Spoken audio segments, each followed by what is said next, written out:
Okay, so this one's going to be pretty interesting. Is that recently a new Scottish law about hate speech has come into play, and uh, J.K. Rowling has appealed to the Scottish police, saying that, you know what, arrest me then if you think I've committed an offence, because this is regarding comments that J.K. Rowling made against. But this is the sort of thing that's been going on for a couple of years now regarding J.K. Rowling about people who are transgender, and I'll come to that in a second. But what I will say is that I think this whole thing really began when J.K. Rowling made a passing comment about transgender people, and then all of a sudden, people blew up incredibly with her about this because they think that uh, J.K. Rowling is, transphobic just because she has like a very particular viewpoint about something, and it's not even she's not even discrediting or even harassing people through what she's done. She's only, you know, criticism is not harassment. And bear in mind, ladies and gentlemen, is that while it's perfectly easy to suggest that actually there are not people who have very perverted tendencies, well, because we often do like to pretend that, ladies and gentlemen, but it's become, but it's the worst thing you could do is that, let's say if there was a person who was transgender who got caught with their pants down in every sense of the word. And the thing to do, ladies and gentlemen, is that you can't label or say that all transgender people are like this, because that's lib and it's completely incorrect to do that. So there you are. We need to make this on a case by case basis and not really judge people through things that are through again, that just because you're transgender, just because you're gay or anything like that, does not mean you're a perverted psychopath. I legitimately didn't feel like this is even worth mentioning. But again, leave it to some people to literally take things completely out of context, not actually consider or debate about it. Just say, no, she's absolutely on this side and we are absolutely on the other side. So basically, a lot of other things come about. People try to encourage people to boycott the game Hogwarts Legacy, despite the fact that whatever you think of J.K. Rowling now, you have to acknowledge the fact that J.K. Rowling is a multi-millionaire, but the same cannot be said for the people who wrote, developed, did all the sound mixing, did all the animation testing, did all the graphic designs, did all the concept art, the storyboards, the dialogue, the story, the plot, the setting, the animations. Like, at most, you would say the Hogwarts Legacy must have had a team of roughly maybe even 500 people working on it. And do those sorts of people deserve to be blacklisted just because they work on a video game called Hogwarts Legacy?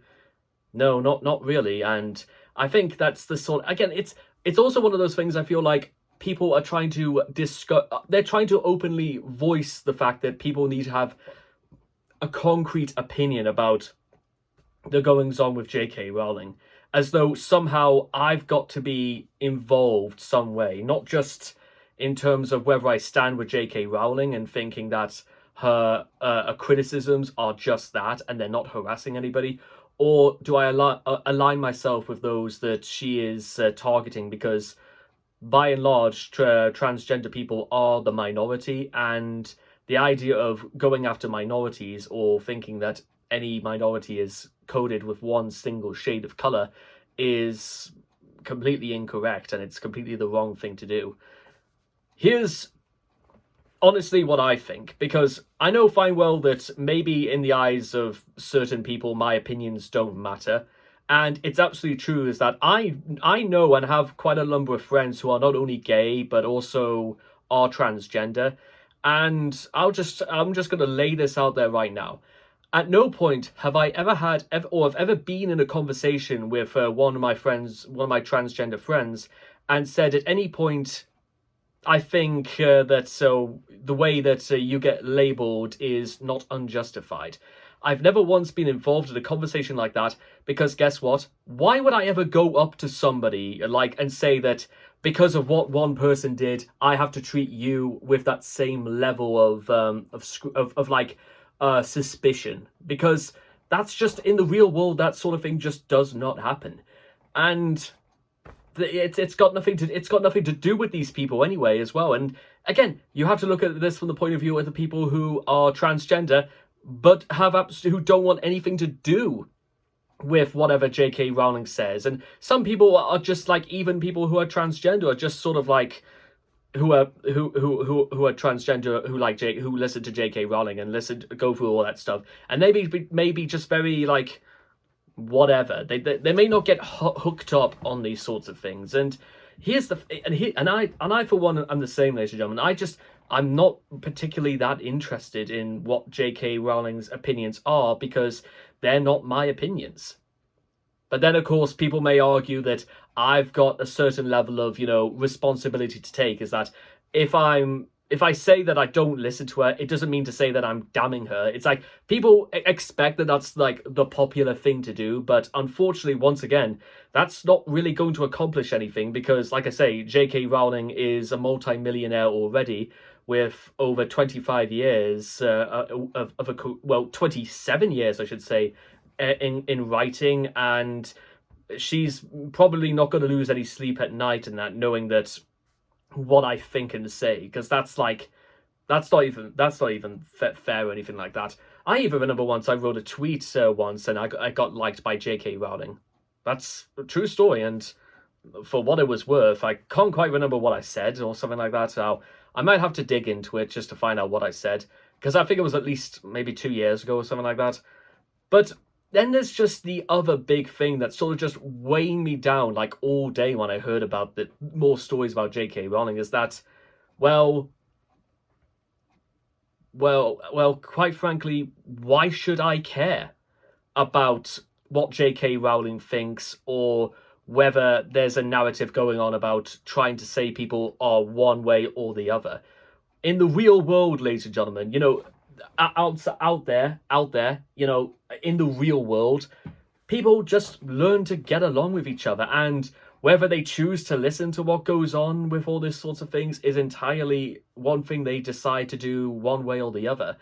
But likewise, I'm not going to lose any sleep knowing that what one person thinks about a certain group of other people is something that I should take offense at. It's just, at this moment, I think there are more pressing things going on right now. What about the fact that there was a story that happened earlier today of there being a school shooting in Finland, resulting in the death of at least one 12-year-old kid?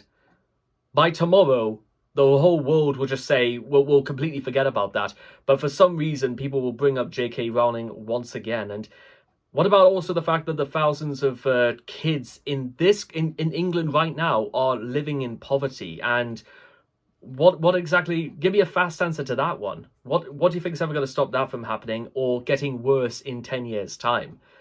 I know again, some things are like not necessarily worth our responsibility in thinking about because they don't really concern us.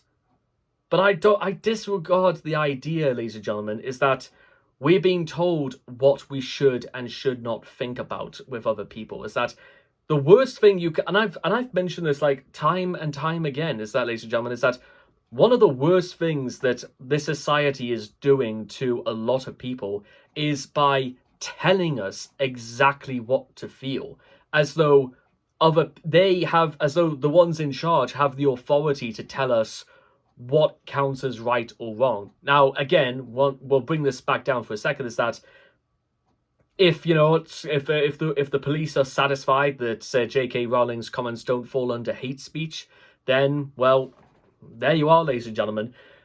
But again, I would have to probably make an entirely separate video again about like the concepts of hate speech. What constitutes as hate speech? Is it pure? It's not on a case-by-case basis because, well, it can mean different things to different people. But finally, ladies and gentlemen, it's just, well, like I said, what do you suppose all of this is going to lead to? Eh? What's the outcome of this? And there you are. That's just all I've got to say about that. So, whether you really think that J.K. Rowling is a monster, you're more than free to do so. But again, it's probably worth like backing up your theory with a suggestion of, with a flurry of ideas that support your case. Because if you don't do that and you just dislike her because it's what other people expect you to do, that's just not playing the game. Anyway, there you are. That's the video.